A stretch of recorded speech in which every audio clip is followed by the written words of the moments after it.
Bros. This is the All Bros podcast. I'm Caleb. And I'm Jonathan. And we are a couple of aspiring filmmakers that love to watch and critique movies, but also enjoy a lot of bit of the nerd life.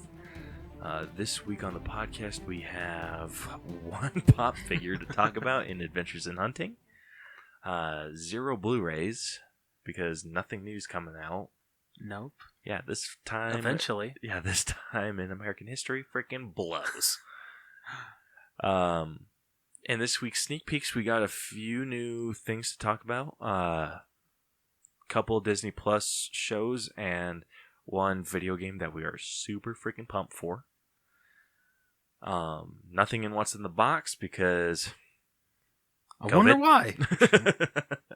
And then for our main event of the evening, we are going to be breaking down Knives Out. So, with that, let's freaking get into it. Let's do it.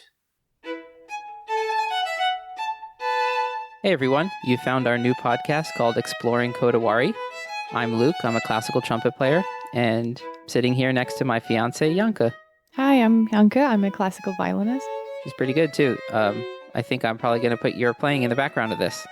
Very exciting. You're our intro music. Very exciting. You're going to be famous. So this podcast is going to be exploring this word Kodawari. I think we were all pretty bored during COVID-19, and we wanted something to help us focus on staying on the path, developing, learning new things. Mm-hmm. So we're going to dedicate a podcast towards exploring Kodawari in the world. Which means pursuing a perfection in a craft that we can't really achieve or arrive, basically, into that perfection. It's one of those Japanese concept words that means a whole paragraph of meaning. It's hard to define very succinctly, but it basically means pursuing the ideal, all the while knowing you can't get there. Yeah. So we want to interview people, we want to do various topics, and just kind of explore this motivational energy in the world. So we hope you'll join us and subscribe. Check out our website, exploringkodawari.blog. We have articles up there and all sorts of things, and we hope you'll listen. Yes. Bye. Bye.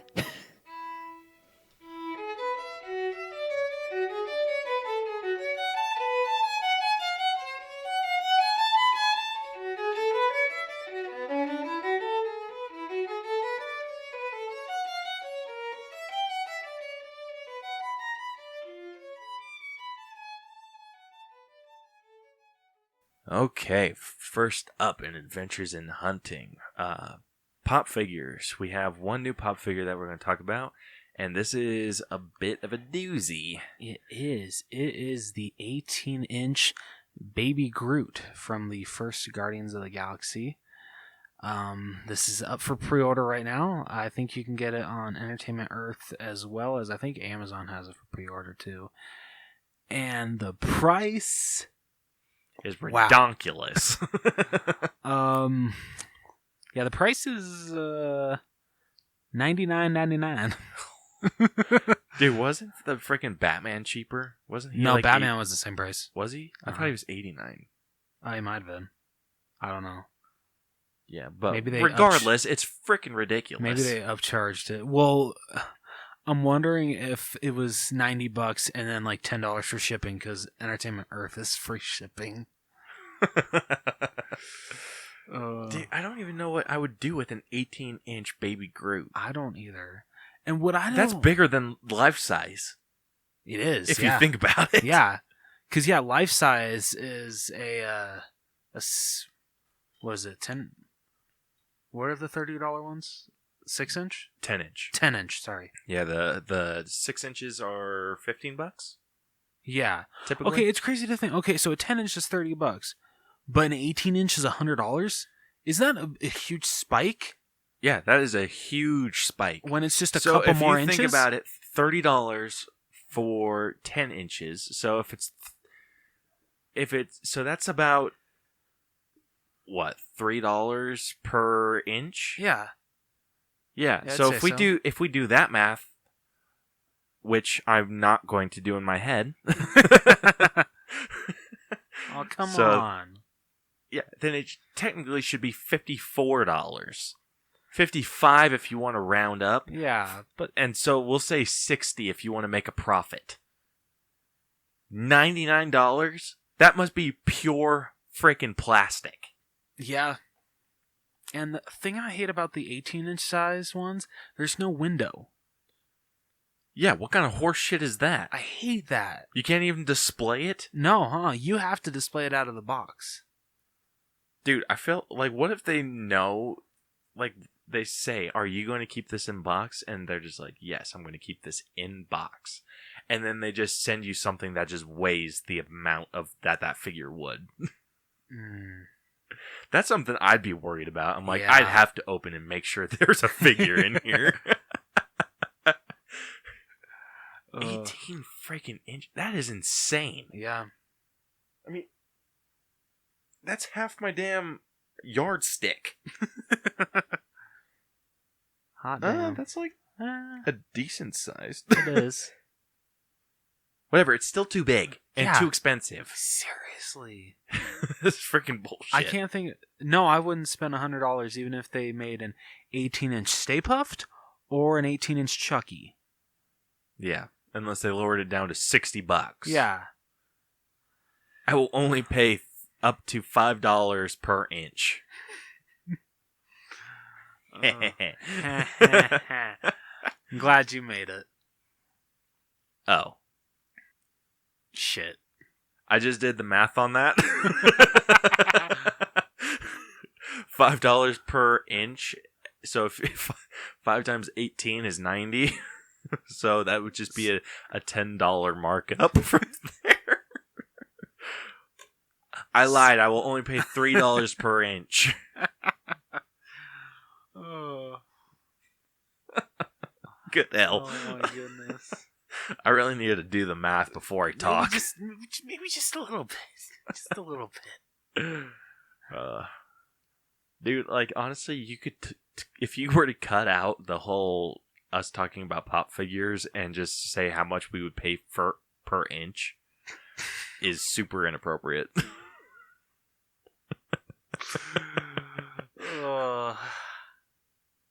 Did I just find our new promo? I think Probably. you just did. Oh, I shit. think you definitely just did. Yeah. So, there's nothing new with this this model. Like, the figure itself. It's no, just so this enlarged. is honestly, this is the original Dancing Groot pop. Yeah. And then below the pod it says I am Groot. That's dumb. It is. Just leave the pot blank. Whatever. Not going to buy it, so why do I care? Yeah, I honestly would have preferred a volume 2. A baby Groot? Yeah. That would have worked out a little better. Yeah. But that still would be way bigger than the freaking actual Groot is. Yeah, because the 10-inch Target exclusive they have for Baby Groot was actually life-size. I felt like that was too big, too. Maybe not. No, yeah, that's about as tall as Baby Groot would be. Okay. Dude, well, okay. I think one that would honestly kind of work for 18-inch, just to go with the Baby Groot one, Rocket. That would kind of look cool. An That would be 18-inch pretty Rocket cool. with a 10-inch Baby Groot. 18-inch Rocket. I mean, I know that's like completely off scale, but still, it would look cool. That would be pretty cool. Or if they did like the 8-inch or the 18-inch Rocket and maybe like a 6-inch Baby Groot. Oh, there we go. And then they Like made it to those where, proportions would Yeah. match pretty well. and make it possible to put Groot on his shoulder. Oh, that'd be That cool. would awesome. Oh, like the damn Yeah, that Marvel the collector rocket core I one. have. Yeah, like that. That'd be cool. That'd be so cool to have the bigger version of that. Oh, that'd be so cool. I wouldn't pay for it, but it'd still be cool to see. I would do some trade work. Maybe. Yeah, it's gonna take a lot of effort, bud. Yeah. So that's all we got in Adventures in Hunting. Moving on to this week's sneak peeks. We have 2 new Disney Plus shows that we're going to talk about and 1 video game. So the first Disney Plus show that we're going to talk about is Muppets Now. The Muppets return once again. Yeah. And I wonder if this is going to be like super kiddie. I'm wondering the same thing because I know a couple years ago they had a Muppet show on ABC. I can't remember how long it lasted. I don't think it lasted that long. Sadly, the views weren't there. But I don't know. I loved their the Muppets movie with Jason Segel and Amy Adams. I loved how they brought back the Muppets. For that, Muppets Most Wanted was kind of just I didn't love it, but I didn't hate it. I don't know. I'm excited for this. Yeah. I wonder if it's going to be a limited series like The Mandalorian was. I don't imagine it being like a shit ton of episodes. I don't know. Didn't it say in the trailer like a new guest every week? Well, they could release it weekly like Mandalorian. Well, I'm just wondering if I know like The Mandalorian had 6 episodes? 8. 8? Okay. Honestly, I feel like with the Muppets, they're going to stretch it out a lot from that for season 1. Well, you gotta think that if they're taking any sort of risk on this, like production costs, they need to kind of see how it's doing. Okay. So I could see them making this like a 6 or 8 episode deal, okay. and then maybe seeing how it does, and then work from there. I feel if you slap the Muppets name on anything, you're bound to get somewhat of a profit back. Somewhat. I'm like a profit that's worth it, though, is a different issue entirely. Yeah. That's why I think they should try and do something more. I'm not going to say adult, but older. Yeah, I was going to say, if you're thinking adult with like the Muppets, you're thinking the Happy Time Murders, and that movie's just garbage. No, Gosh, I'm not thinking like that at all. I'm thinking more. Maybe make it more for teens.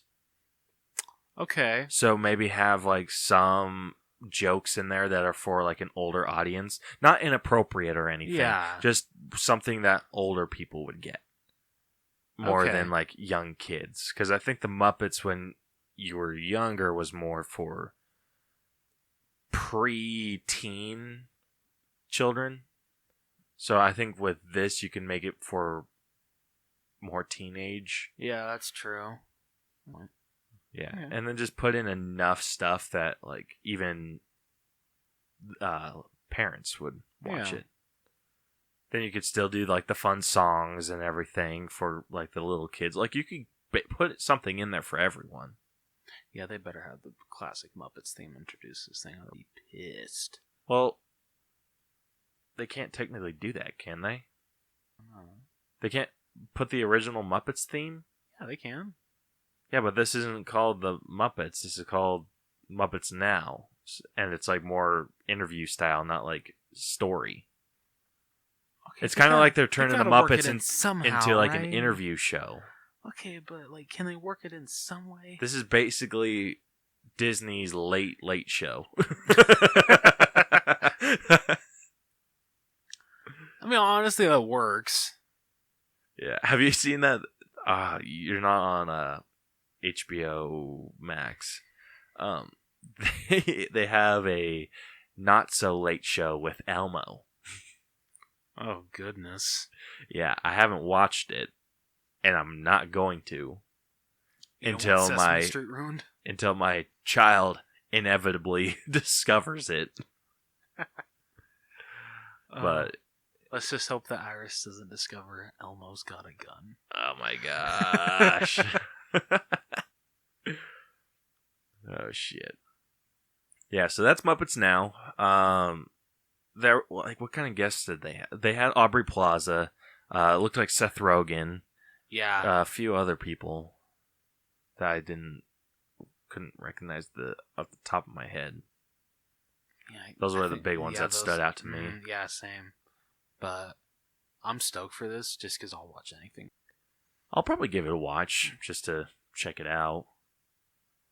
The next thing we got is a trailer for Hamilton, the Broadway play. Yeah. So from what I understand with this, is that they are putting on Hamilton again, like doing the show. Oh, they are? Yeah. So they're doing this. This is the Broadway show. This isn't something specifically for Disney. I mean, it is. They're filming multiple performances of Hamilton.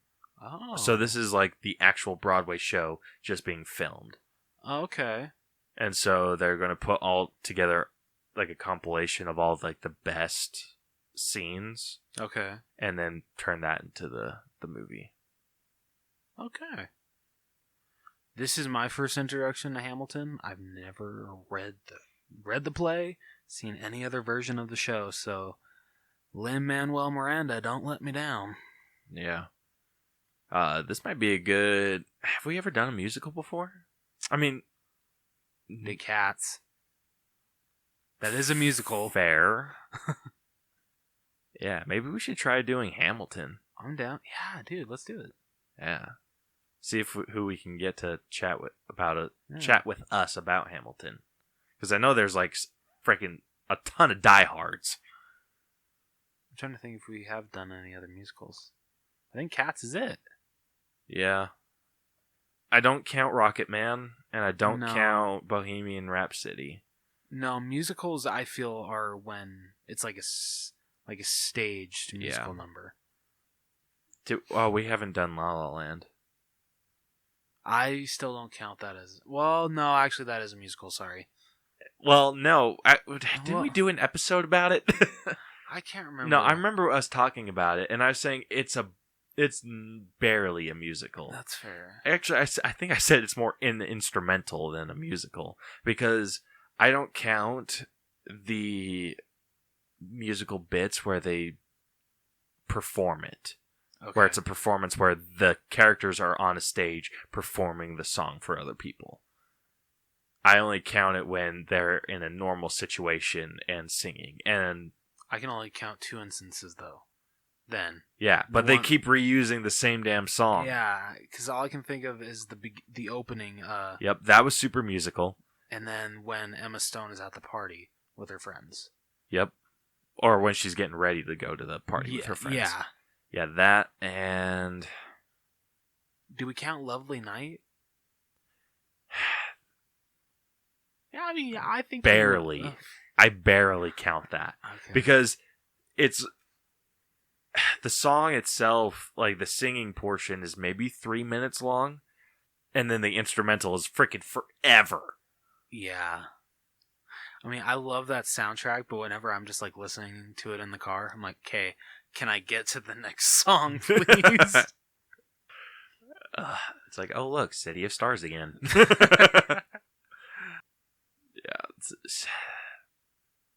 Yeah, La La Land is a barely musical, but no, we did not do an episode on that. That'd be a good one though. Yeah. To do sometime, like if we're running I'm low down. on ideas. I still kick myself for when that movie came out. Okay, quick story really quickly about La La Land. So, when it came out on Blu-ray, they had a Target exclusive that had extra bonus content and an exclusive cover, which looked gorgeous, and I got that. But then Best Buy also had an amazing steelbook, and I'm like, you know what? I'm going to double dip on this movie, because I love La La Land. Steelbook's great. Anyway, so I buy it. I get home, and the package is a little ripped, and for some reason I wanted to just keep it in the packaging, and I guess that irked me. So and I think that was like the only copy they had left, so I took it back, returned it, and I regret it so much. Mistakes. Because that steelbook goes for over $50 now. Whew. Yeah. Mistakes were For made. shame, Rose. For shame. I know. So yeah, look forward to that episode somewhere down the line. Yeah. When we break down Hamilton. Moving on, we have a video game trailer that we're going to talk about, and this is more of a story teaser. It was, with like little bits of gameplay added in. Not much. Yeah. Not much gameplay. Like honestly, if you I think it blink- more showed like the intro to a level than anything. Yeah, it did. I mean, honestly, if you blinked, you'd miss it. Yeah, but we are talking about Avengers, of course, because we are going to play the shit out of that game once it comes out. Yeah. We were going to make episode 150. I think this is 124. Yes. Yeah, we were going to make episode 150 a breakdown of Avengers when it was coming out in May or June. I should already have it in my hands. Yeah, May or June, but it was like early June. Oh. So we should have already had it by now, but they pushed it to September. Yeah, exactly. So that might be our episode 200 breakdown. I think we're going to try and do The Last of Us for 150. So that should be fun. But anyway, getting into this kind of shows... So what I was able to gather from the story is that the Avengers were blamed for something, for maybe the Inhuman incident. And then So, like, were they blamed for literally everything that went wrong after that? After that explosion? Yeah. I'm guessing so. I'm thinking what happened is that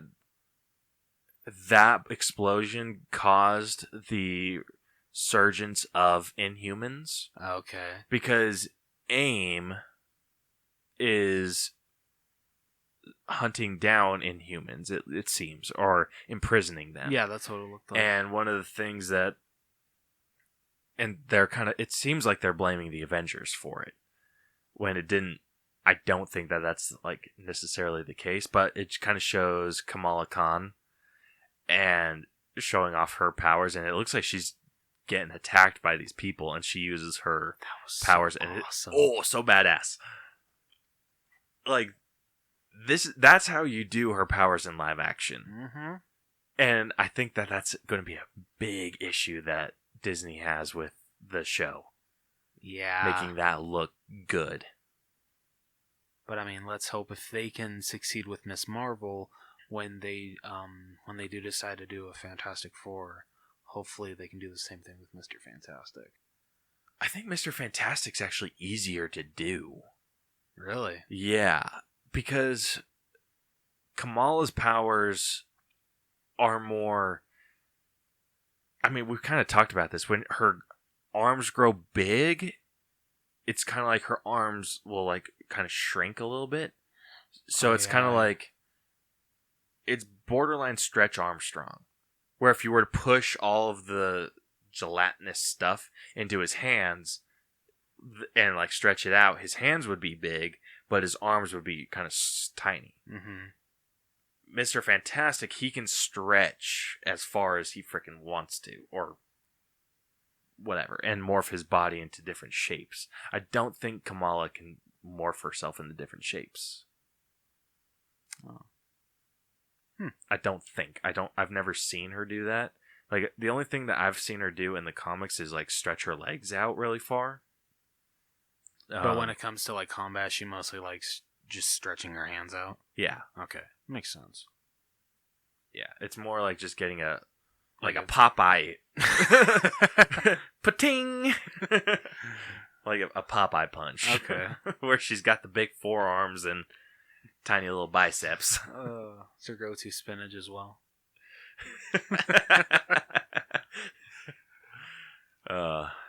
Probably. I don't know.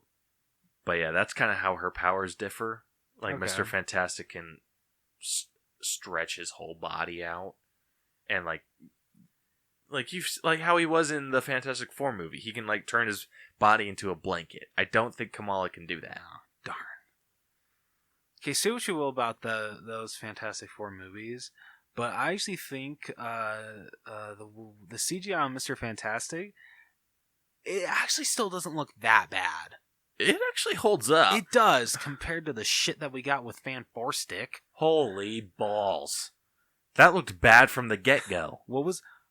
I want to say, like, the only part I remember him actually stretching is when he just, like, does, like, he reaches out his arms and they stretch out to punch somebody. Wasn't that it? More or less. Yeah, like, he morphed his face while he was driving a car. Which, oh my gosh, that looks so bad. Oh my gosh. That is one of the worst CGI moments I've ever seen. Yeah, and we're looking at you, Scorpion King. Yep. Yeah, so that when he was jumping over the railing, he kind of stretched his arms out. Like, he stretched his arms to grab it and then, like, threw himself over. Yeah. What else? When he was fighting Dr. Doom, barely. But, yeah, he didn't use his powers that much. No. And that's what I really liked about him in the Fantastic Four. He was using his powers to stretch around these different things that he was working on. Yeah. It was awesome. Yeah, it was so cool. Like, and that's what I imagine with Mr. Fantastic, being able to stretch his neck around weird shit. Yeah. And, like, being able to do that kind of stuff. Kamala doesn't do that. Okay. Like, I don't think she's ever stretched just her neck. Like, it's mostly her limbs. Okay. So, arms and legs. Other than that, yeah, Mr. Fantastic needs to be able to stretch as far as he wants to. And morph his body in different shapes. Go flat if he needs to. So I'm sure Camilla's just like, I got robbed. This is bullshit. Yeah. But you need to separate their powers. Otherwise, if you're going to introduce everyone into this big MCU, you're going to have two people that have the exact same powers. You need to differentiate them. That's true. And honestly, I'm not even upset if Mr. Fantastic looks rubbery through the CGI. He's supposed to. Yeah. Mm-hmm. So it makes him so cool. I mean, hell, I don't care what they do with Mr. Fantastic. Like, they don't even need to make him stretch. Just as long as he seems like he's smart and he's played by John Krasinski. Yeah. He'd be the perfect Reed Richards. Hell yeah. Still on the fence on who would make a decent Invisible Woman, but I'm still on Emily Blunt's team. Yeah, I think they would do very well in a Fantastic Four movie. It's going to be really hard casting the Thing, though. I feel Johnny Storm's a little easier, the Human Torch. Yeah. But as long as they don't... Okay. If they were to make the Thing the same size as Smart Hulk in Endgame, that would be perfect. That would. Honestly, they could just do what they did with Korg. Ooh, yeah. Like that kind of design, just bam, there we go. Maybe make his head a little bit more round, yeah, more human looking, and then just paint him orange. Yeah, I think it'd be cheating if they made him exactly like Korg. Yeah, and I wouldn't care for that. But yeah, make him the same size as he was in Endgame. Make Hulk come back and make him the size he's supposed to be. I will never get over that. I know ever. you won't. Yeah, and do that. That's what you need to do. Make him the size that he is in this damn video game. Yeah, Hulk's freaking huge. Even though Abomination's a little taller, which is bullshit.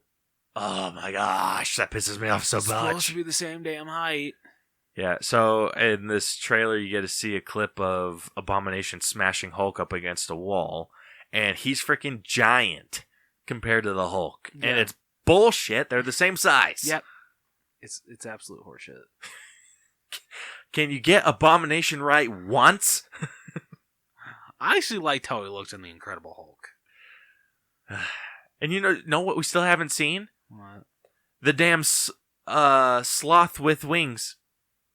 Oh yeah, that's true. Yeah. So what the hell kind of sense does that make? What was Marvel? Our assumption that it was like a sticker on on Kamal's backpack? Yeah. Yeah, I need to watch the trailer again, see if I can find it somewhere, if it's like an Easter egg, because we still don't get it. Yep. But it's really cool. Like, it shows some scenes where Banner's talking to Iron Man and they're getting kind of worked up. Thor's in it too, in like normal clothes, which that was weird. It's weird, but it's kind of cool. It is cool. And then you got Black Widow, of course, but no Hawkeye. Yeah, even though Hawkeye's going to be a playable character from day one. Yeah, which is maybe he's just not like super involved in the main story. Maybe he's more like a side. Are we going like? It'll be really funny is if after, so like he is in like the beginning of the game with like the whole that shit goes. What city does that shit go down at the beginning and the Avengers are blamed? It's New York. New York. So like, say he's part of that, shit goes down, Avengers are to blame. Can you imagine if after that he turned to Ronin, and then that's where he's been? That'd be kind of cool. That would be kind of cool. Yeah. I don't know. That's. I hope you get that costume. Yeah, right. Yeah. I love the Ronin costume. Dude, I want to be able to play as the movie versions. Yeah, right? Like, I want to, like, just 3D model all of the Avengers. Like, okay, keep the freaking, the suits. Like, keep the actors, like, the actors the way that they are. Just give us the movie-accurate suits. Like, Captain America's shield bugs me. Yeah. His star is huge. Yeah. Like, and it does. It makes the shield look small. Mm-hmm. With how big the damn star is, it makes the shield look small. And I hate it. Yeah. So, give us the MCU, like, even if it's a DLC, I'll download it in a heartbeat. Oh, absolutely. Just give me the ability to play as the MCU Hulk. Not Banner Hulk. Just Hulk. Yeah, I'd be very happy if they gave me the option to have the Age of Ultron Hawkeye costume. Yeah, that would be freaking sick. And, like, I know I feel like a basic bitch saying this, but like, in most of the games that I play, like the Lego games or Spider-Man, I play as the suits in the movies. Oh, I do too. Like, yeah, we get some like really kick-ass suits from the comics, and those are like transitioned really well. But I always like Sam Raimi is my go-to Spider-Man suit Really, to play. When it comes to that Spider-Man game, for some reason, mine is the Far From Home suit. I love that suit so much. That suit's really cool. I don't play as the Iron Spider that often.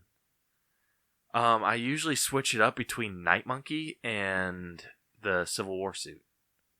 I don't know, for some reason, I don't think the Iron Spider suit translated that well. It looks good. I don't think it did either. But, like, I look at the way the Iron Spider suit looks in that game to where how it looks, at least the mask does in Far From Home. Because in Avengers Infinity War, the Iron Spider looks fantastic. Mm-hmm. Looks perfect. In Far From Home, I'm sorry, at least when he's at the press conference, it looks like shit. It does. Yeah. I hope we get, like, the closer to September, I want to get a list of people that we're going to be able to play as. Yeah. Because obviously we're going to be able to play as the Avengers. That's kind of a given. I know we're going to get to be able to play as Ant-Man. Yes. I know Wasp. Wasp would be killer. Yeah. I know we're going to be able to play as Hawkeye. Yes. But I want to, and Kamala. But yeah, of course. But I want to know who else we get to play as. Like, I think this is a game that they could just add DLC after DLC. And what would be super cool is to get, like, an X-Men add-on. Ooh, yes. Like, you own the rights now. Yeah. You can do whatever the hell you want. Yeah, no more playing the, maybe I need to ask. I still need to ask with Spider-Man, but other than that. Yeah, I mean, I'm not expecting I'm not expecting Spider-Man. That's like the one person I'm not expecting to ever be able to play as in this game.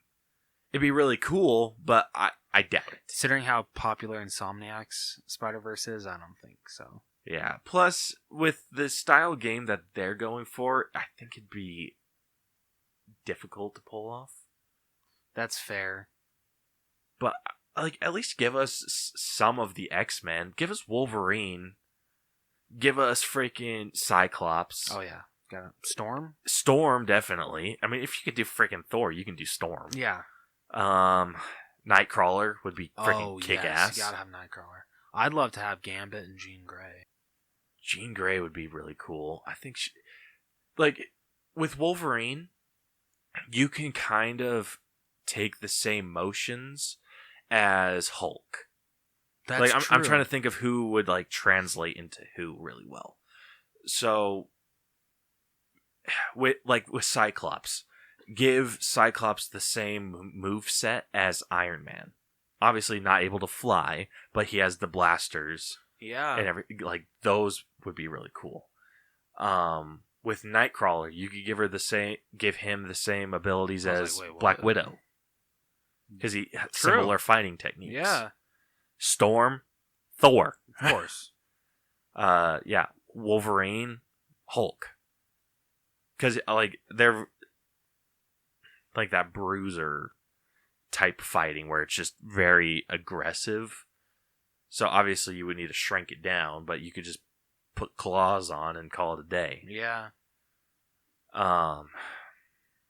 Jean Grey would be difficult because I don't think she translates that well into, one of the other. Gambit, Captain America. Yeah, that's what I was thinking. Yeah. I just want to play as Gambit in a video game. Yeah, and the Fantastic Four. Oh, yes, please. Fantastic Four, Human Torch, you just give the same abilities as Iron Man. What about Mr. Fantastic? Mr. Fantastic, Kamala. Oh, yeah, duh. Just gotta add a little extra. But yeah, just add a little, it wouldn't be that much extra work. You just have to design a model over it. Yeah. The Thing, Hulk, yep. duh. Invisible Woman. Invisible Woman. Maybe an Iron Man again. Yeah. Because hers is more force fields, pushing things away and that kind of stuff. That would be so cool. That's the kind of shit I want to see in this game. I want to see them bring in more and more people. Yeah, seriously, I want this character roster to.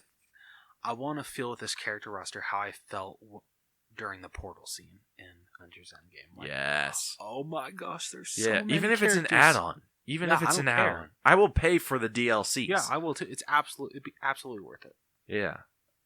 And then you could throw in, the Defenders, too. Yes. Throw in Iron Fist, Daredevil, Luke Cage. Punisher would be freaking badass. Yeah, just throw some of those guys in. That would be freaking sick. I'm trying to think of who else you could throw in. Falcon would be really cool. Falcon. What about She-Hulk? She-Hulk would be fun. Kind of give a combination of the Hulk and Black Widow. Yeah. Actually, she's not that type of fighter. More like Iron Man. Hulk. Okay, yeah. But you could throw in Black Panther. Oh, Black Panther would be killer. What about Captain Marvel? Make him like Iron Man. Yeah. Or make her like Iron Man. Vision would be really cool. Ooh, yeah. If you're doing Inhumans, Black Bolt and Medusa would be freaking sick. Yeah. The entire royal family would be really cool. Okay, come on, Marvel. Yeah. Or who's making this game? What company? Square Enix. Okay, Square Enix. Come on, step it up. Yeah. The final reveal of this trailer, you get to see MODOK, which I think he starts off as a normal human. He does, yeah. But with a busted face. Yeah, with a giant freaking head. Which I first watched, because I didn't watch this with super good visual, because I watched it when my phone was kind of in the sun. I initially thought it was the leader. I could see how you would have. Yeah, I just saw the funky looking head and someone talking in big words. I'm like, the leader? And then at the end, it's revealed to be MODOK. And the way that they've done MODOK looks freaking cool. Yeah. I feel MODOK's really hard to make work, but they're doing.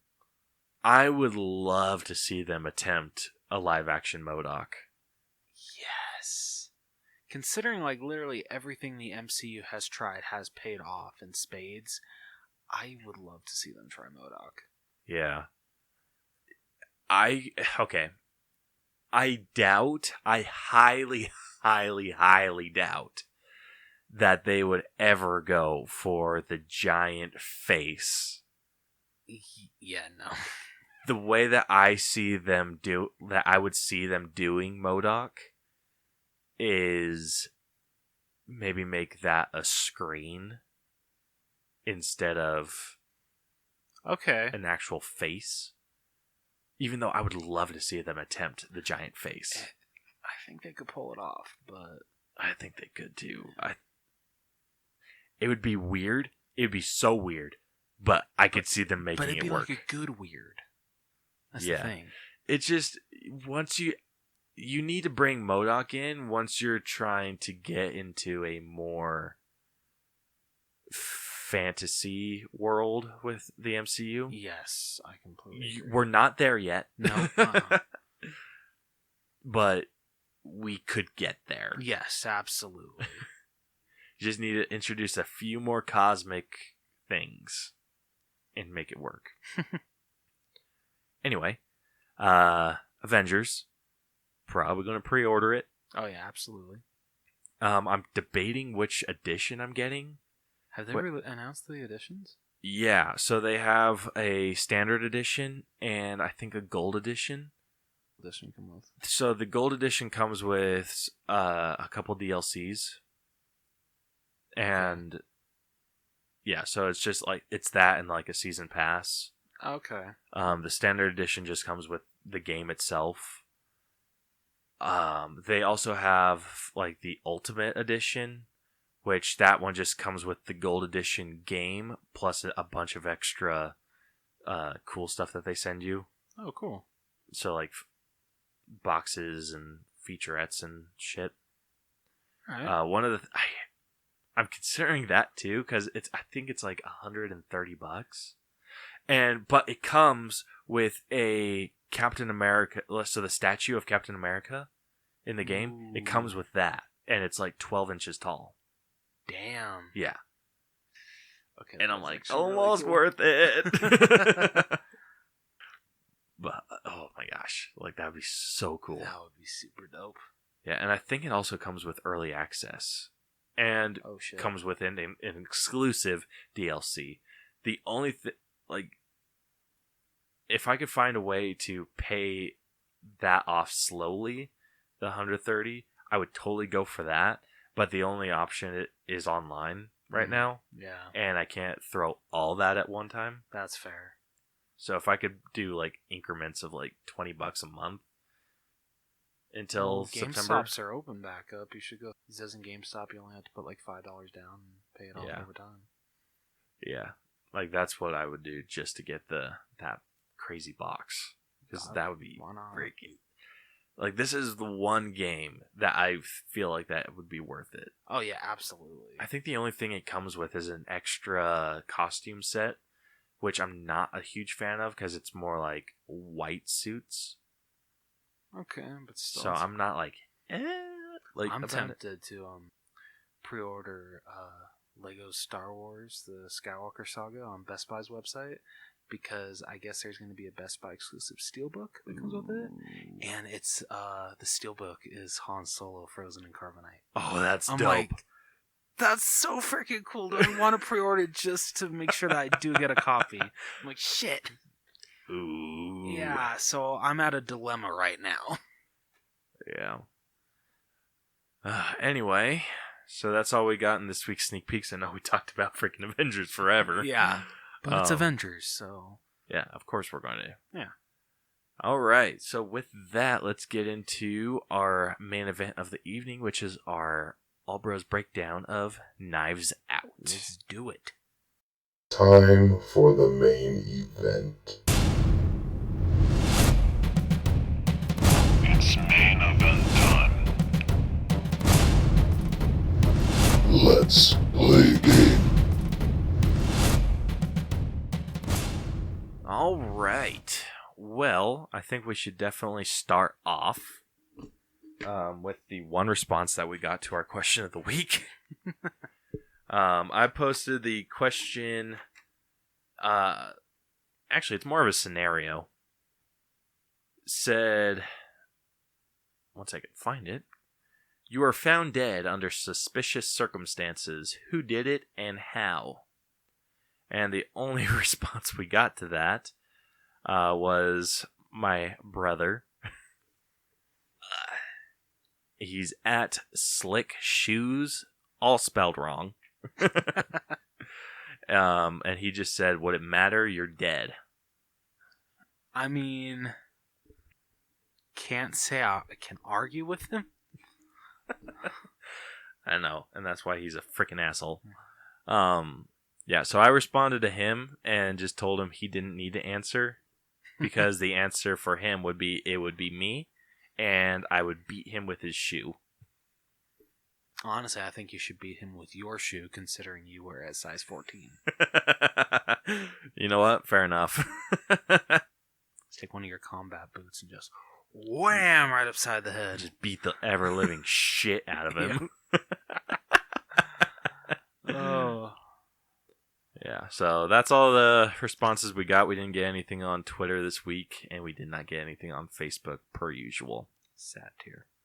Yeah, real sad tears. Yeah. Anyway, so getting into the breakdown. If you are new to our breakdown system, we have split movies into 8 different categories that we individually grade to come to a final Schoolhouse grade. And the categories are story, writing, acting, character development, effects, music, costumes, and then at the very end we give it our own personal grade.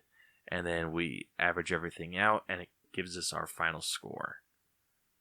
So, with that, it is Reading with Rose time. Yeah. As he reads the synopsis for Knives Out. So, if you have not seen the movie, spoiler alert. Heavy spoiler alert. If you don't want it to get spoiled for who did it, please turn away now. Yeah. Because watching this movie and knowing who did it sucks. Yeah. As with every murder mystery, it does. Usually, yeah. All right, so make sure everyone's turned off. Okay. Let's give them a little extra time. All right, wealthy crime novelist Harlan Thrombey invites his family to his Massachusetts mansion for his 85th birthday party. The next morning, Harlan's housekeeper, Fran, finds him dead with his throat slit. The police believe it was suicide, but an anonymous party pays private eye isn't it Benoit Blanc? Huh? Benoit Blanc? I forget how to pronounce his name. Benoit Blanc? Yeah. Okay, so I was right. Benoit Blanc. To investigate. Blanc learns that Harlan's relationships with his family were strained. He threatened to expose his son-in-law Richard for cheating on his wife. Harlan's daughter Linda cut off his daughter-in-law Joni's allowance for stealing from him. He fired his son Walt from his publishing company and had an altercation with his grandson, his grandson Ransom. That is quite a name for a grandson. Whatever. Unbeknownst to Blanc, after the party, Harlan's nurse Marta Cabrera apparently accidentally administered him an overdose of morphine instead of his usual medication and could not find the antidote, leaving Harlan minutes to live. Knowing that Marta's mother is an undocumented immigrant, Harlan prevented her from calling for help and instead gave her instructions to create a false alibi to save her family from scrutiny. Harlan then slit his own throat. Harlan's elderly mother saw Marta carrying out Harlan's instructions, but mistook her for Ransom. Marta cannot lie without vomiting, so she gives true but incomplete answers when Blanc questions her. After agreeing to assist in Blanc's investigation, Marta conceals evidence of her actions as they search the property. Harlan's will is read. To everyone's astonishment, he left everything to Marta. Ransom helps her escape the family's wrath. Ransom coerces Marta into confessing to him and offers his help in exchange for a share of the inheritance. The other Thrombeys try to persuade Marta to renounce the inheritance. Walt threatens to expose her mother. Marta receives an anonymous blackmail note with a partial photocopy of Harlan's toxology report. She and Ransom drive to the medical examiner's office, but the building has been destroyed by arson. Marta receives an anonymous email proposing a rendezvous with... Rendezvous. Wow. I was way off. Thank you. Reading with Rose. proposing a rendezvous with the blackmailer. Blanc and the police spot Marta and Ransom, and after a brief car chase, Ransom is arrested. Blanc explains that Harlan's mother saw Ransom climbing down from Harlan's room the night he died. Marta goes to the rendezvous and discovers Fran drugged. Marta hesitates, realizing that Fran can link her to the crime, but performs CPR on Fran and calls 911. Marta confesses to Blanc, but Ransom has already informed on her. At the house, Marta finds a copy of the full toxology report hidden in Fran's cannabis stash.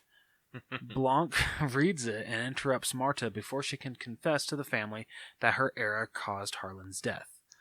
Blanc reveals his deductions.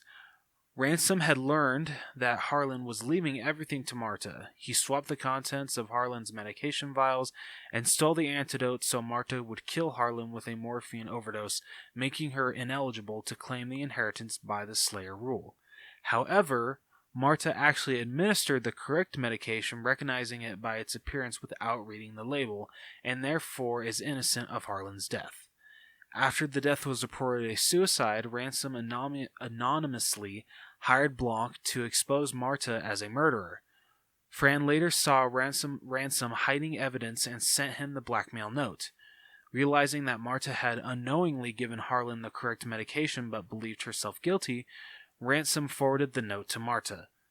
He burned down the medical examiner's office to destroy evidence of Marta's innocence. Finally, he overdosed Fran with morphine and emailed her location to Marta, planning to frame Marta for Fran's murder. Marta tricks Ransom into confessing by lying that Fran has survived and will implicate him. After he confesses and vows revenge, she vomits on him, revealing that Fran has in fact died. Enraged, he attacks her with what turns out to be a retractable stage knife. Having recorded Ransom's confession, the police arrest him. Blanc reveals to Marta that he realized early on that she played a part in Harlan's death, noting a small spot of blood on one of her shoes. Linda finds a note from Harlan revealing her husband's adultery. As Ransom is taken into custody, Marta watches the Thrombes from the balcony of what is now her mansion. Hell yes. Such a great story. Yeah, so this was... I don't think we ever bring up who directed the movie that often. No, but it was the man that brought us the best Star Wars movie in the world. You're so stupid. Mr. Rian Johnson. And I hate you for The Last Jedi, but I love you for this movie. Yeah, it really makes me think that The Last Jedi wasn't his fault. It still is. Yeah, it definitely is. But it's just like maybe less so. It's just because you gotta think maybe he was working off of the story that, like, he was definitely working off of the story from the first one. Yeah, and but for the most part, like, Kathleen Kennedy kind of let him do whatever he wanted to. Yeah, well, Kathleen Kennedy doesn't make good choices. Hey, what about J.J. Abrams? J.J. Abrams doesn't make good choices either. You're an asshole. Like, he's going to start a trilogy and not come back for it? Like, come on. No. That was Disney's plan. That wasn't JJ's. It wasn't? No, was JJ they wanted to do it. Oh. Yeah, from the get-go, when they hired him for episode 7, they're like, we're going to have you do episode 7, have Rian Johnson do episode 8, and then Colin Trevorrow do episode 9. He's like, okay, cool. But then everything went south, and they're just like, hey, want to come back for episode 9? Yeah, they need to have him fix these episodes. I would have loved to see a whole trilogy directed by J.J. Abrams. Yeah. I'm just saying. But anyway, back to Knives Out. Yeah, back to Knives Out. This movie, it's super interesting because I really like how you're not really following the detective, because in most movies, like murder mystery, you're typically following the person solving the murder. Yeah. Like with Murder on the Orient Express, you're following the detective. And with this, you know what happened. Kind of. You know one aspect of what happened. This is true. Like, I thought it was going to be the same thing, where it was following Blanc, or Detective Blanc. And so I thought we were just going to follow him, and you find out what he knows as the movie goes along. Mm-hmm. And it didn't do that. No, it didn't. It followed who we thought was, not really who we thought was guilty. Like, that's the interesting part. It just put a whole different spin on the murder mystery genre. Mm-hmm. If you think you know what happened, and it just didn't. Yeah. Yeah, honestly, the reveal just comes out of nowhere. Yeah, it's crazy, because you first think, oh, typical murder mystery. This man is found dead in his house under suspicious circumstances. And then you find out his in-home nurse was the one that we think killed him. I mean, what I find... Technically, he killed himself. Yeah, that's like the most interesting part about this is usually when it comes to murder mysteries, oh, someone else killed him. No, if you really look at it, when it came down to the final moments, he is the one that slit his own throat. But at the same time, he would have died nonetheless. Yeah. Supposedly. Yeah, supposedly. Yeah, so... I don't know. It's crazy to think that. Because yeah, it is. You find out, okay, from the get-go, suicide. Yep. And as you go through, it just unlocks a new level. And it's kind of like the great thing about watching TV shows over again. Like, yeah. it just adds, like, a richness to the future shows, because you're like, oh, I remember where it leads into this this leads into this. And then, like, you can watch it again, like, when you watch the show again, you know where things are going to go from there. Mm-hmm. And it's great, because it's just like, oh, new level, new levels, new levels. And it was same thing with this. It's just new level after new level after new level, and you're just like, then who actually did it? Yeah, right. Because it makes you think, like, beginning, obviously, murder mystery. Then it makes you think, okay, how is she going to hide this? Mm-hmm. Because you think she's freaking guilty from the get-go. Yeah. Then you find out all this new information that she didn't really do it, and you're just like, your brain explodes. And it's funny because with the family interviews, I really loved those, because you get the interviews after you know what happened. Yeah. That was really... And it's funny because, like, while I was watching it, I'm just like, oh, that guy's guilty. Oh, wait. Like, I kept thinking that someone was guilty, and then I'm like, wait, suicide, duh. Like, I almost had to keep reminding myself that we knew what was going on. You have anything to No. add, or just gonna let me keep talking? I'm going to let you keep talking, because you're doing a great job.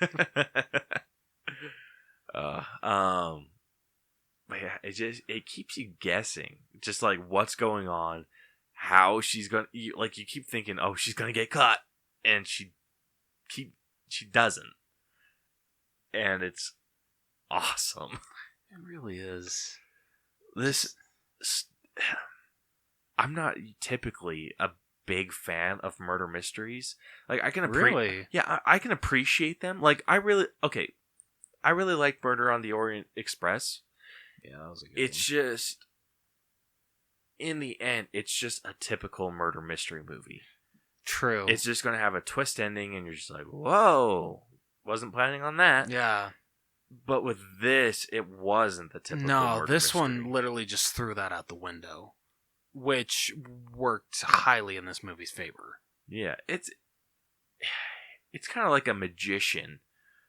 Like, Rian Johnson is like the magician of storytelling. It's just like, look here, and then it's just, it disappeared. Dude, I'll fully admit, so I sadly was not able to see this in the theaters. I really wish I would have. But honestly, when the credits started rolling, I stood up and I'm like, Rian Johnson, you son of a bitch. Dude, that's what that is word for word exactly what I said after the movie ended. I'm just like, I saw Ryan Johnson's name. I'm like, you son of a bitch. Because this really redeems him from The Last Jedi, or anything else bad that he's directed. Like I can't wait for a sequel to this. Yeah, especially if it just follows Blanc. Yeah. Oh, honestly, he could just keep carrying a series out with Daniel Craig has proven himself to be able to hold a series. Right? Yeah, seriously. I mean, it's he's James Bond, easily the best James Bond. Yeah, I mean, Well, I haven't. Okay, I'm not a huge fan of James Bond, so he is my favorite. Yeah, he's my favorite too, but I mean that might be a bold statement from someone who hasn't watched all the movies. I mean, we're talking like we're forgetting like Sean Connery, Pierce Brosnan. I forgot the others. Yeah, I mean, I think everyone else does too. Actually, that's not true. Jason Almey's a really big fan of James Bond. Shit, he's gonna give us some crap for this. Probably. Retro. But yeah, like honestly, I'm really sad to see that this will be his last James Bond movie coming up this November. If that still releases in November, we'll see. Yeah, who knows? That's why we're doing old movies. Yep. Ones we either didn't get to watch when it came into theaters, or ones that we didn't get to do an episode on, or honestly, this is kind of a blessing in disguise because I love that we're able to do this to catch up. Yeah, definitely. Because I know even before it came out, didn't we want to do Knives Out? Yeah. I think we just got slammed with like just a shit ton of other movies. Yeah, but now we're finally getting to it. Hell yeah. So what are you thinking for story? It is hella high for me. Because like we touched upon, it literally throws the murder mystery basic storyline out the window and just not like reinvents it. Like it still has qualities of the murder mystery, but it just like flips it on its side and like makes it its own, which I loved. So honestly, for the story, I'd honestly go high as a 9. That's pretty good. I'm in the 90s as well. Okay. Maybe not quite as high as you. I'm more like 91, just because. So the story it flowed really, really well. It didn't feel like it jumped around at all. Yeah, it didn't. It didn't feel janky. It flowed. It gave you new information that just made the previous parts of the story better. Yes. And honestly, I think even knowing what happens in this does make it better, because it keeps your eye open for, like, with the second viewing, it makes it like you pick things up from the beginning that you would miss the first watch. Yeah, because I missed a shit ton of stuff my first watch. I did as well. But yeah, the second watch I was able to pick up like, oh, that kind of was leading towards shit, and then you're able to pick other things up, like the reveal. Like when, oh balls, what's her name? The maid or the nurse? Shit. Marta? Yeah, Marta. Yeah, so like when Marta's sneaking down the side of the house, and you just hear the grandma say, "Ransom, is that you?" And you, like the first view, I was just thinking, oh, she saw Ransom leave, and so that's why she's saying, "Ransom, is that you again?" And she's just old and senile. No, she saw Ransom the first time. Yeah. It's crazy how you pick up on that stuff. It's just like, it blows your freaking mind. It does. And it's crazy. Who was... Okay, I'm sorry. So, I just looked up the cast, because, like, we're going to be talking about the cast soon. And it says that Joseph Gordon-Levitt is in this movie. As who? Detective Hard Rock's voice. Who the hell's Detective Hard Rock? I don't know. What? Yeah. His voice?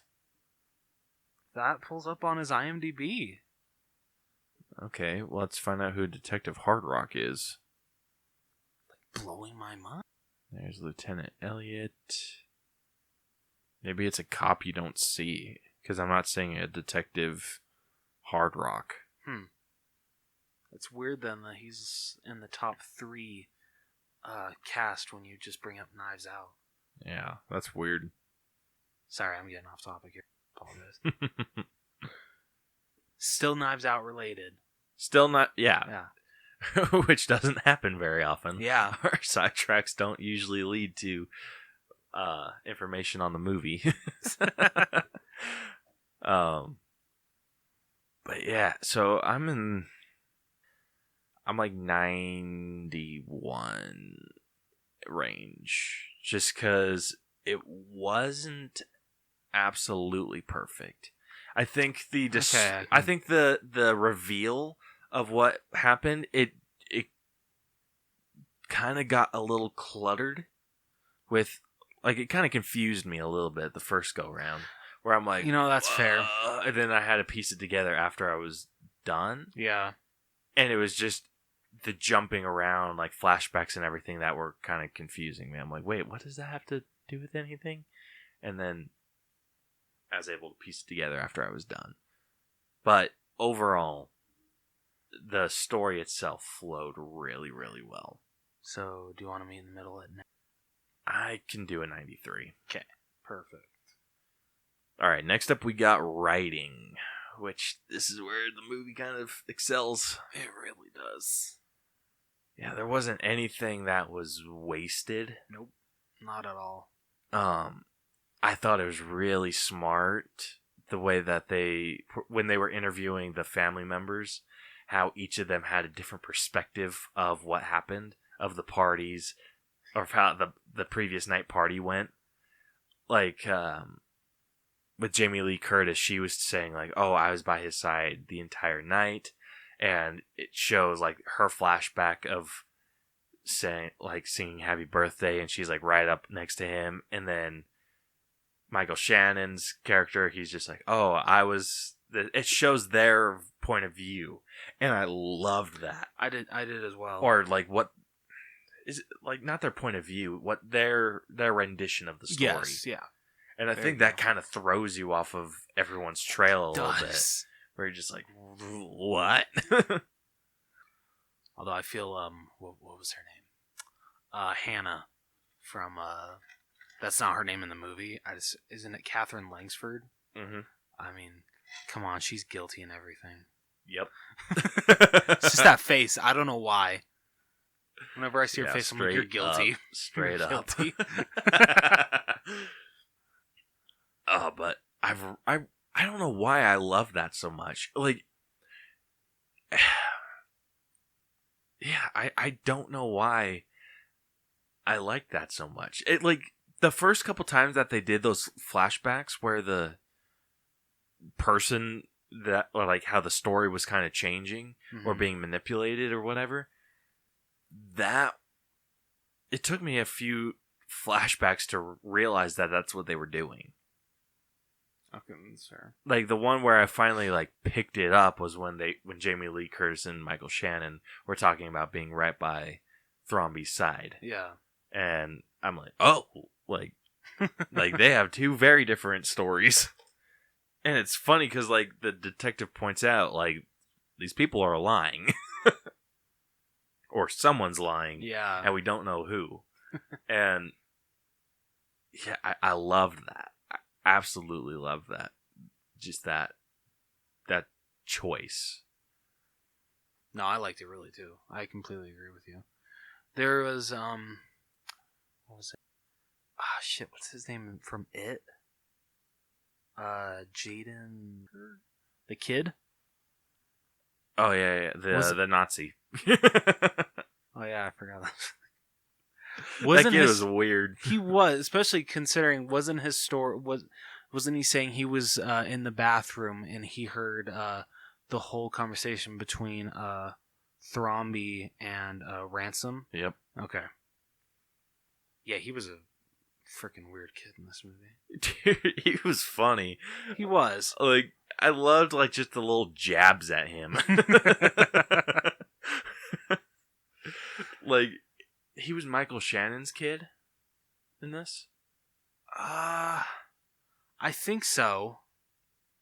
Was he his kid or was he Jamie Lee Curtis's kid? Oh, sorry. Ransom Yeah, was Jamie Lee Curtis's Okay, kid. so he was Michael Shannon's kid. Yeah. I just loved how he's like a super Republican, super political child, and everyone just calls him a freaking Nazi. Just the tiny little jabs at him were freaking hilarious. Okay, I can't remember now. Then who was Catherine Langsford's kid? She was the daughter of the allowance girl. Oh, Donna? Toni Collette? Yes. I think real life, isn't it Toni Collette? Yeah, you need to keep IMDb open. Yeah, Toni Collette. So she was the daughter to her. Yes. Okay. Yes. Sorry. Even after a second time through, there's so many characters. There are, and it just adds to just the craziness of the Thromby family. Yep. And I love it. I did too. It's awesome. All the interviews were really good. Freaking everything Daniel Craig did was perfect. I loved his accent. I did too. At first I thought, okay, I'm gonna hate this, but no, I loved it. Yeah, it grows on you. It really does. I mean, that's more of an acting thing for me. Okay, true. Yeah, there wasn't anything that stood out as bad or as unneeded. No, it really. Yeah. Everything flowed together well. It fit in the story. Like you said, the writing was incredible. Yeah. I'm not quite at 100. How close are you, though? I am fairly close. Like where are you at? I'd probably give it like the same score I did as the story. I'm gonna go. I can definitely give you a 95 on that. Hell yeah. All right, next up we got acting. So we are going to be grading Daniel Craig. Yep. Who played Detective Blanc. Mm-hmm. We are going to be grading... What's her face? Ana de Armas, who played Marta Cabrera. And then we'll be grading Chris Evans, who played Ransom Drysdale.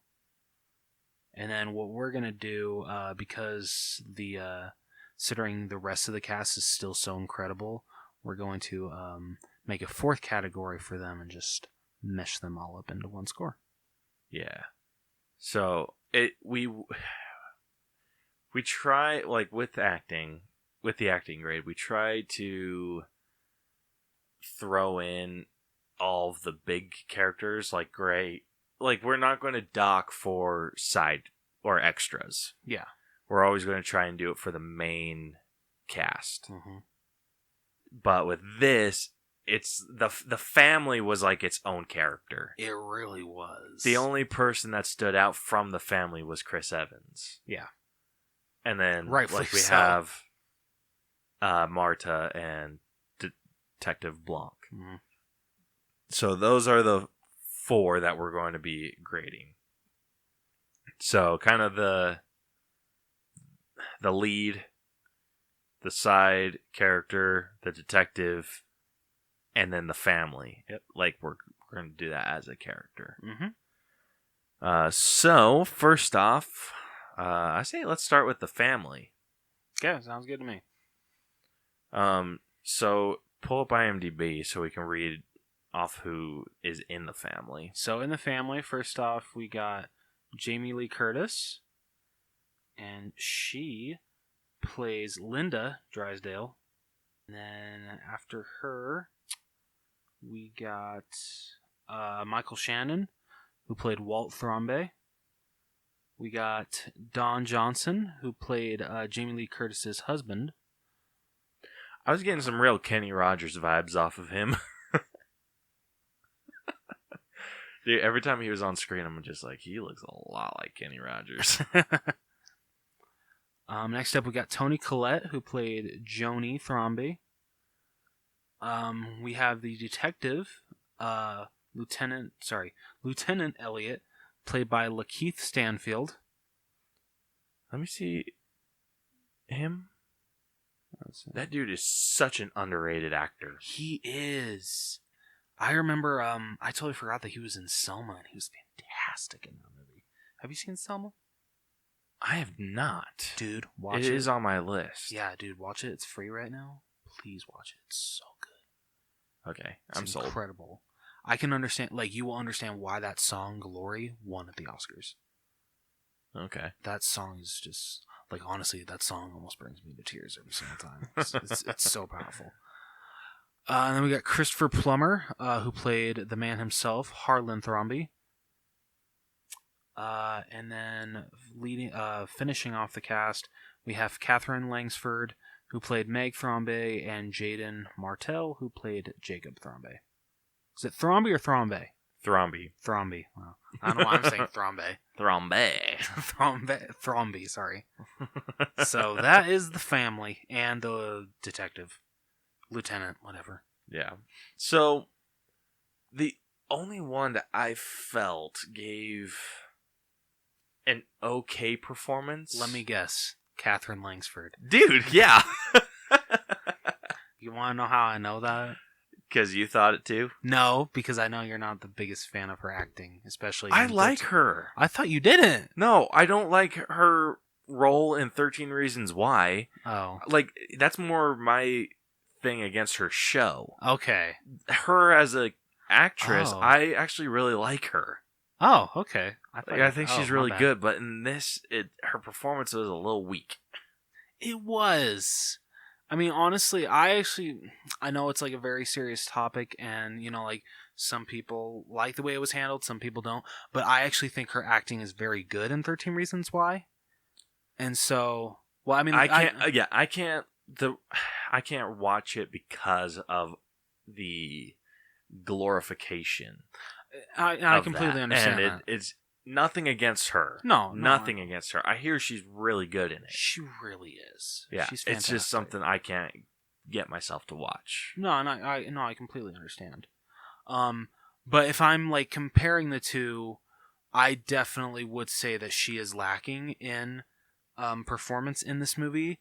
But at the same time, I feel she wasn't given a lot. That's just it, though. She wasn't given a lot, so what she was given wasn't done well. Fair.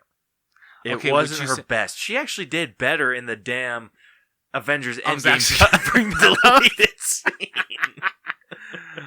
Oh. Like, I saw her in that, and I'm like, okay.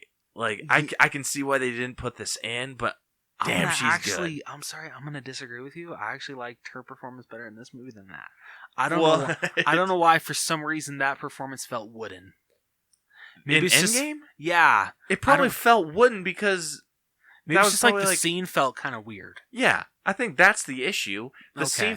scene itself felt weird because the scene itself, I understand, felt wooden. Yeah. But she was pretty solid. Okay. Because you got to think she played it exactly how young Gamora had to play it. That's true. Okay, good point. Okay. Forget you. Okay, I take back what I said. Yeah, everyone else in the family was pretty good. The only other one I didn't really care for was her mom. I loved Toni Collette in this movie. Did you? Yeah, but I love her in anything. Yeah, I understand she was supposed to play someone that was kind of annoying, that not everyone in the family liked. And I get that, and she gets points for that because she played that super well. Yeah. It's just there were some scenes that I'm just like, like you kind of hit or miss. I mean, this is definitely not my favorite movie with her in it. My favorite with her, I haven't seen a lot of movies with her, so I'd go for Krampus. Oh, freaking love Krampus. Yeah, right. Iris will know Krampus. Screw the coal, Belle. Right. I'm like, well, Krampus is going to throw you in a sack because you are a naughty child. No, remember? No, Krampus takes from the kid. He leaves the kid He and what it takes they the love. family? Yeah, he takes what they love. So it's like, so if you wake up Christmas morning and we're not here, you know what happened. Holy shit, dude. She would lose her mind. Oh, that's how you instill fear into your child on Christmas. It's just like, I'm afraid of monsters. It's like, please, you should be afraid of Krampus. Story time. Bria would kill me. Dude, honestly, okay, sorry. One more thing. If you wanted to tell her a whole story time, just literally tell her the whole grandma story and Krampus, but just replace the grandma with you. Or maybe one of your relatives or something. Oh. There you go. Dude, I want to get a call from her school being like, so your daughter has been telling everyone about Krampus? I'm like, yeah. I would freaking laugh my ass off, dude. I don't know. I feel like I could go into that office and have a straight face, have a conversation with a principal. I don't know if I have that strong of will. Fair. It just have the principals just start explaining to me everything that Iris was telling her other kids, and just be like, well, that wasn't accurate at all. What I said was this. But anyway. Freaking off topic again. Sorry. So anyway, if you haven't seen Krampus, go watch it. Yep. Yeah, didn't care for her performance in this. I can understand. At times. Okay. At times. Okay.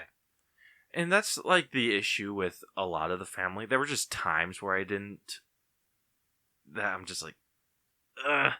You've done better. Yeah. The standout performances were Jamie Lee and Michael Shannon. Oh, absolutely. Everyone else was a little, Jamie Lee's husband. Discount Kenny Rogers. I actually really liked him. I didn't. Really? I loved him. I mean, honestly, talking about Catherine Langsford leading on to another one, Jaden, I mean, he really doesn't have that much to do. I mean, he is just Michael Shannon's kid. But I feel this performance is nothing compared to his performance as Bill in It Chapter 1. Fair. Because definitely that's fair. his, he was also given a lot more to do. It's just what he was given in this. I said with Catherine Langford, it wasn't how much she was given, it was what she did with what she was given. Yeah, and if we're talking him, with that, Jaden definitely did more. Yeah. Not much more. Yeah. So, well, I mean, considering that he literally was they had him looking at his phone, half of the freaking time? Yeah. So, which kind of got annoying for some reason. I don't know why, but yeah. that really bugged me. Yeah, it's annoying. Maybe it's just an annoying character trait. Yeah. Kind of like the whole, if you really want to seem like an asshole, bite into an apple. Yep. I'm sitting at an 83 for the family. I can give you that. Yeah? Yeah. I can't. Where are you at? I was at an 80, but I could definitely give you an 83. Okay. So we'll go with 83 for the family. Next up, let's go to Chris Evans. I can't hate him. Yeah, it's impossible to hate Chris Evans. Was he an asshole in this? Sure. But he was an asshole in Fantastic Four. Yeah, but he was a likable asshole in that one. He's always a likable asshole. Okay, true. Yeah, but in that movie, he was supposed to be a likable asshole. In this one, yeah, he's a likable asshole, but you're supposed to hate him.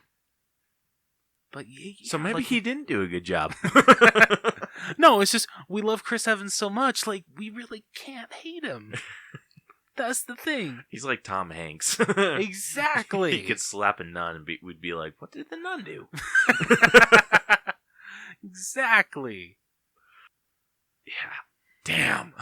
Dude, honestly, the ending when he like goes to stab Marta, and like it turns out to be a retractable knife. His reaction is just the best. Yeah. It's fantastic. Just like again, like squeaked it a couple times. Like, well, damn it. Didn't he say, well, shit? I think he did. Yeah, I think, if I'm remembering right, when he said that, Braille, because we watched this in theaters, Braille leaned over to me and was like, language.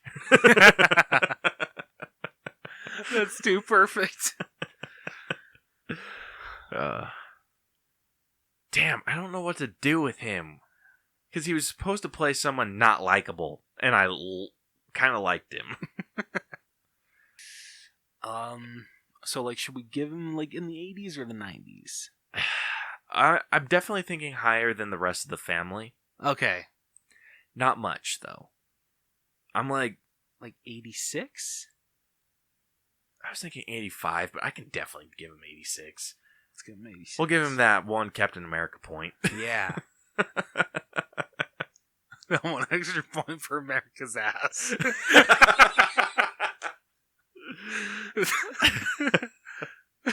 Yep. All right, so we're giving him an 85 plus 1 for America's ass. I had to put that joke in somewhere. Okay, next up we got... Let's do Daniel Craig. Daniel Craig? Yeah, because I forgot the other part's name. So, Detective Blanc, played by Daniel Craig.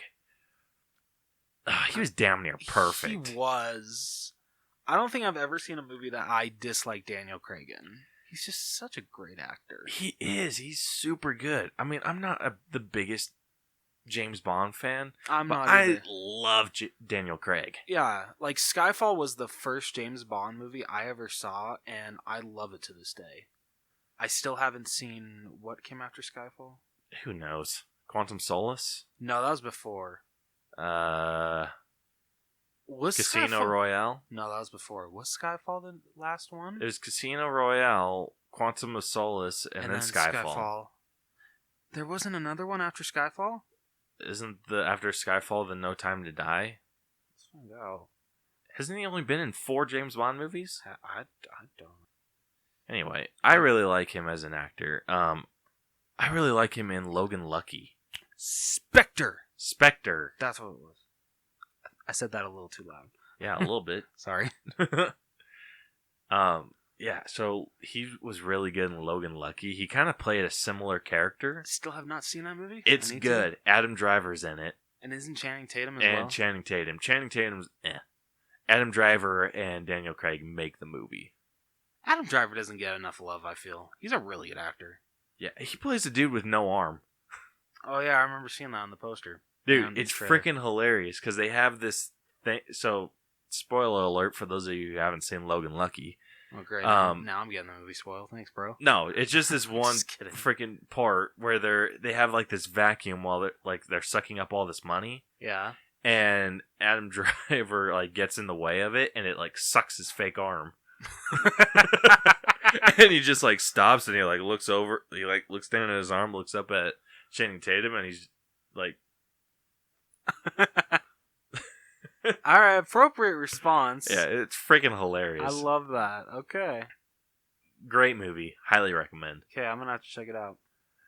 But Daniel Craig, his accent, okay, I will admit his accent could have been better. But it could have. It's the type of bad that grows on you. Exactly. It's kind of, I look at it as like Elizabeth Olsen's and oh my goodness, who played Quicksilver? Aaron Taylor Johnson? Yep. I look at it as their Russian accents. They grow on Fair. you. They're bad. I'm grow glad on you. that they're kind of like cycling that out. Trying to. But I agree.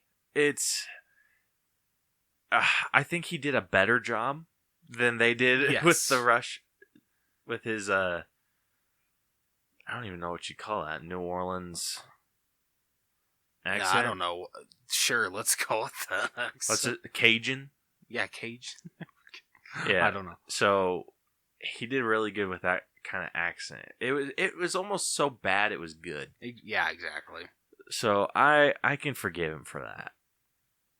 But kind of. so I would still put he's higher than Chris Evans. He may be the highest for me. It's like a 90? Maybe an 89? Okay, I can give you 89.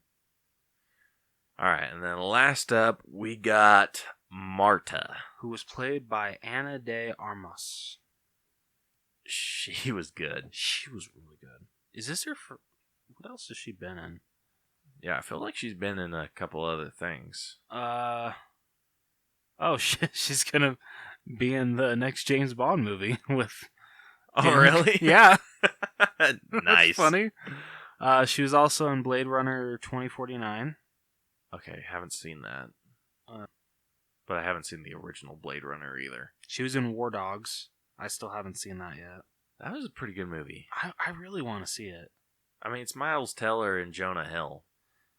I mean, yeah, put any of those guys in a movie together and all. Well, Yeah, I don't know who she played, though.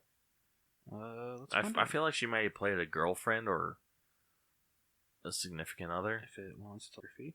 She played Iz. Okay, that means nothing to me. But that's really all I'm seeing on her. Yeah. She was good. It was more her interactions with Detective Blanc that were just a little janky. They were. I feel all of her interactions with oh my gosh, what's like the big dog, like the old guy, like the rich Tremblay. Yeah, Tremblay. All of her interactions with him were great. Like the way that they worked out a plan together, and just like honestly, like the emotion that you saw through her acting when she realized that she thought she killed him. Mm-hmm. I feel that's when her acting shines, but I definitely agree when it came to interactions with her and Daniel Craig, that's when it kind of does take a little bit of a nosedive. Yeah, not super often because she is supposed to be like play nervous or play dumb, and for that she does do well. Yeah, I think maybe it's when she throws up that I have issue. Yeah, I feel that was kind of like a little too much. Yeah, I thought that like the first time that happened was freaking hilarious. That was funny. And the way Daniel Craig was just like, "Oh my gosh!" Like I thought that everyone was exaggerating. Kind of going back to Daniel Craig, he gave me some real Foghorn Leghorn vibes. Right?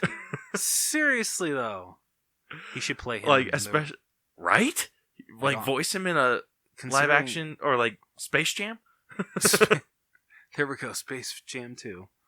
Yeah. Was he in the first Space Jam? Daniel Craig? No. Or Foghorn Leghorn? Yeah. I think so. Yeah, wasn't he in the casino scene? I don't know. That I haven't seen Space Jam. I think I do remember. No, I'm sorry. I'm thinking of Looney Tunes Back in Action. Yeah, I can't remember. No, he was not in that. I have seen that. Okay. Unfortunately. Awful. It's not good either. Yeah, it's not. The only good parts of that are Daffy and Bugs together. That's literally it. Yeah. I really like the one thing that stands out that made me that just scream Foghorn Leghorn was the very end when he's just like when he says, "You are a good nurse." Yeah. Like I was half expecting an I say. I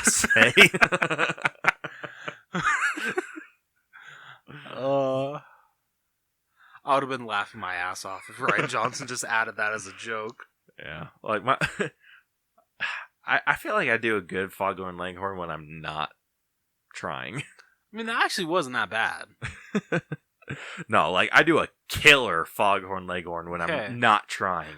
Like because I do Foghorn Leghorn like not like super frequently. Yeah. But I do it enough where it's like when I'm not even thinking about it. You'd be surprised how often I do Herbert. A little too much. Yeah, I need to get better at doing Foghorn, and then we're going to do one episode as Foghorn Leghorn and Herbert the Pervert. Oh, gosh. I'm so down. Oh, shit. Anyway, getting back to... What's her name? Shit. Marta. Yeah, Anna something. Yeah, Anna.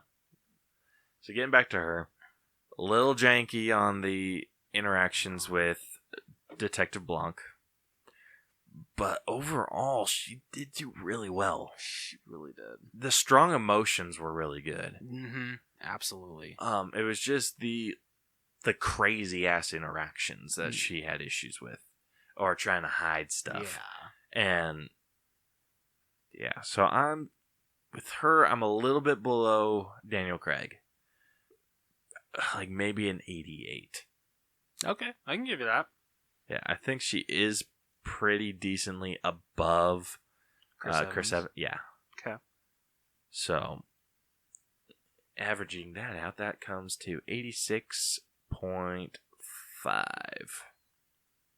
Alright, next up we got character development. Which murder mystery is a little difficult. That is very difficult. It's kind of the same issue we have with horror. Yeah. Know who to grade. I don't know either. Maybe Marta? Because she did have some. Like, she was able to grow as a person, became a little bit more confident in herself. That's true. I mean, she could have honestly just done what the family asked and signed her rights to the will over. I love the interaction she had with Michael Shannon. In that her was awesome. Thing where he's trying to basically scare her into signing everything to the family, and she like kind of pauses and realizes like, you mean my resources? And I'm like, oh shit. And like that was like the stepping stone for like the amazing final scene where she comes out in like a little blanket with a coffee mug that just says "My house, my rules." I'm like, you're a freaking boss, right? So perfect. Oh, so freaking good. Yeah, I freaking loved that. So, like, I think she made a pretty decent arc. Yeah, she did. Now Like, thinking of it. Yeah, like she with what was it, Harland? Or yeah, yeah, is it Harlem? I think it might have been Harlem. But anyway, with Tremblay, she was pretty confident in herself. Kind of able to backtalk him a little bit. Harland? Yeah, Harlan. Yeah. Okay, yeah. So she was able to kind of, I mean, she didn't really need to stick up for herself with him. No. Like, she was assertive with him and kind of able to express herself and enjoy. It's with the rest of the family that she wasn't able to. That she kind of let people talk about her and where she's from. Mm-hmm. Like, did you notice that every single time that they brought up like where she's from, it was somewhere different? Yeah, right? It's like, what the hell? Yeah, like every time they're just like, yeah, Puerto Rico, and I'm like, wait, didn't they just say Mexico? Yeah. And then it was like somewhere like Argentina. I'm like, what the hell? Get your facts straight, people. Yeah, it was freaking Jamie Lee Curtis's husband too. I'm like, Yeah. you freaking racist? Not all brown people are from wherever the hell you just said.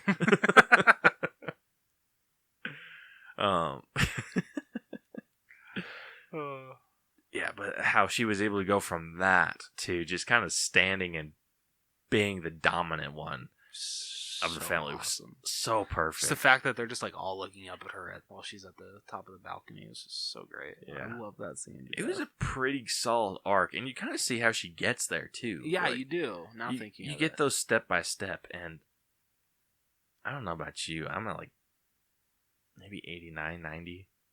Want us to do 90? Yeah, let's do 90. Perfect. All right, next up we got effects, which there was a few. Yeah, there was. I mean, the whole knife slit. That looked really good. Really good use of practical effects. Yeah, really good. Not much else other than that, other than like the stunt work I'm assuming they did when she was climbing up the side of the building. I mean, if we're talking, can we talk like props a little bit in this? We can talk props. That whole like knife thing, that whole knife display, that looks so cool. That was really cool. I can understand why that was a huge staple of this movie. Yeah, practical effects were really good in this, especially with Harlan. Yeah. Not anything super crazy though. No. I'm trying to. Like the house looked really good. I know that they basically just went into a house and recorded everything. The only a room that wasn't part of the actual house that was like a set was the room with the knife wall. Oh. I did not know that. I need to watch the special features. Yeah.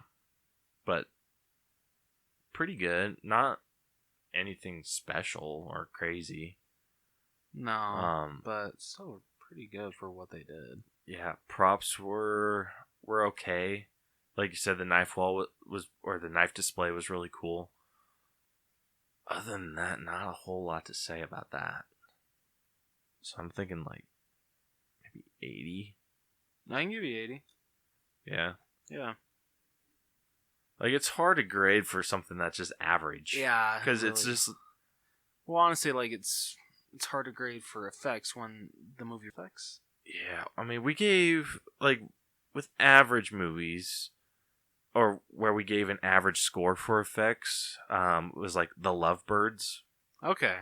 We also did average effects for Little Women and Parasite. Okay. So I mean, that's fair. Yeah, that is. All right, next up we got music. So good. Really, really good. Damn. Perfect 10 though. I'd go 9.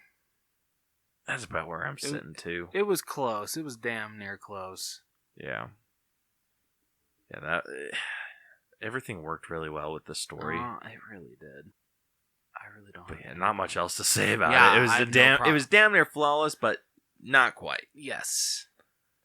All right, next up we got costumes. In my opinion, these were perfect. Like, I honestly want to give these a 10. A 10? I don't know. First, I loved the costumes in this movie, especially Jamie Lee Curtis's. Like, work it, girl. Dude, the last 10 we gave was for Little Women. Okay, maybe it wasn't. And then the last 10 before that was for Beautiful Day in the Neighborhood. Maybe a 9. And Rocket Man. Okay, maybe 9? I can see a 9. Okay. Like, okay. I really did like their costumes. Mm-hmm. I liked how it didn't really set an era for them. Like, everyone was kind of dressed like different era, I feel. Like, Catherine Langford was dressed a little bit more modern, where Walt was dressed a little more old style. And then same with Jamie Lee Curtis, she was a little bit of both. Yeah, those, like, I don't know what they were called, but whatever, like, shirt and pants she wore, like, that was something. Yeah. So, I can definitely see a 9. Okay. Alright, now for our own personal grade. I'll let you go first. So, overall, fantastic murder mystery. I loved everything that Rian Johnson did with it. The way that he changed the game for murder mysteries was incredible, and the cast was amazing. Just overall, really, really good movie. I am gonna go a 90. 90? Yeah. I might have to agree with you there. I thought the cast was really well put together. They worked off of each other really well. The story flowed amazingly. Yes, it did.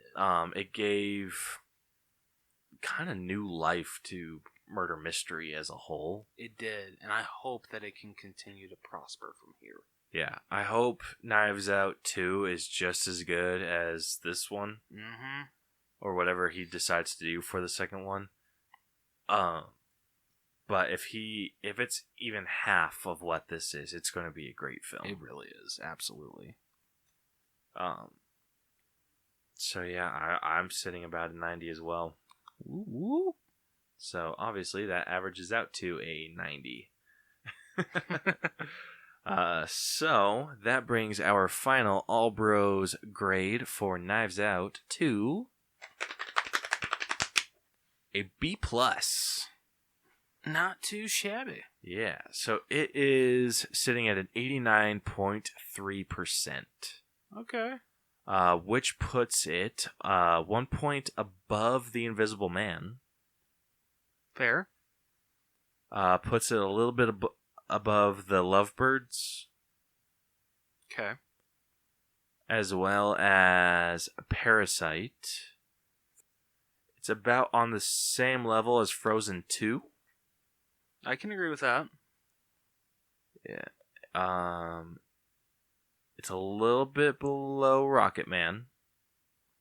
Fair. It's like 1 point. So these are all B+ movies that I'm listing off for those of you that don't know. This is just going off percentage. It's a little, what was it, 89? It's on the same level as Spider-Man Far From Home. All right. Let's see.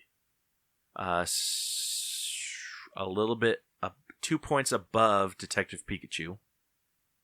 Yeah, I can agree with that. Yeah. It's kind of hard to do this on my phone. It's 1 point above The Unicorn Store. And it is above the first two How to Train Your Dragons. Okay. Above Captain Marvel. And above Lego Movie 2. Fair. I agree with all these. Still, this is one that we need to mess with a little bit. Aquaman. Yeah. we need to tweak. Definitely.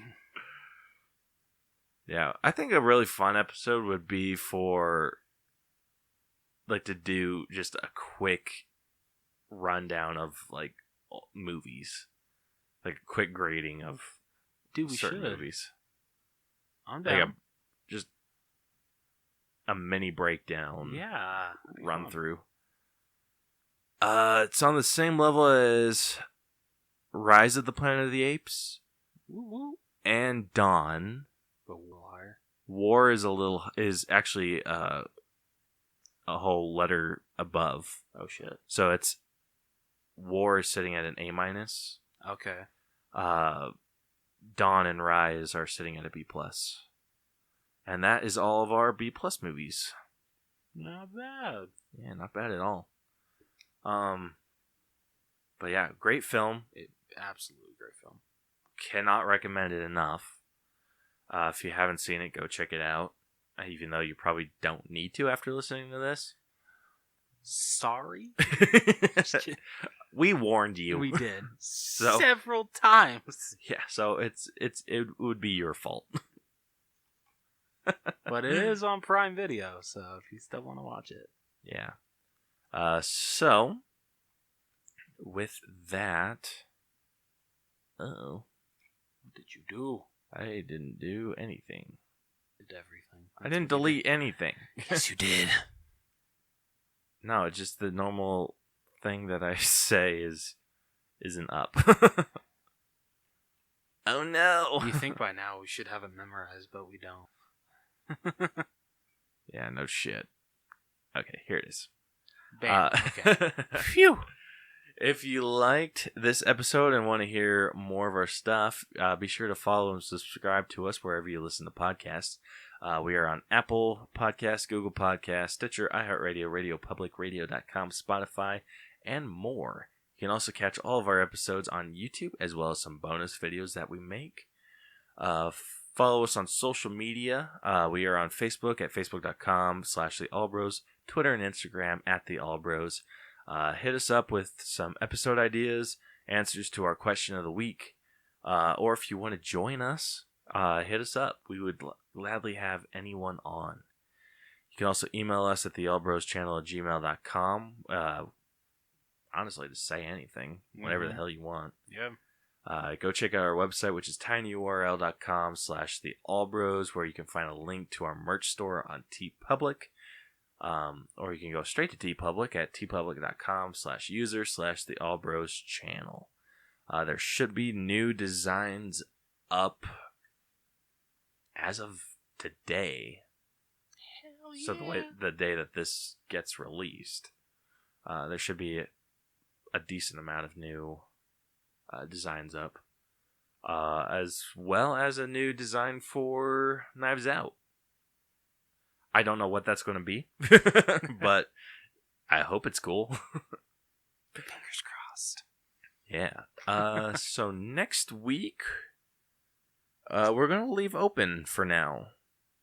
See if we can get some recommendations. See if we can find someone to join us and all that fun stuff. So we're just going to leave that one open for next week. But until then, this has been the All Bros Podcast. I'm Caleb. And I'm Jonathan. We'll catch you guys next week. Deuces. So long. Wish people could see my wave too. This is perfect. I know, it just kind of adds to it. It does, kind of right? reminds me of the South Park, Mr. Hanky. Yes. But he's like, howdy ho. Like just that little wave. I hope everyone like imagines that little wave. I'm hoping so too, because really helps make this ending just that much better. We'll record an episode this sometime. Yeah.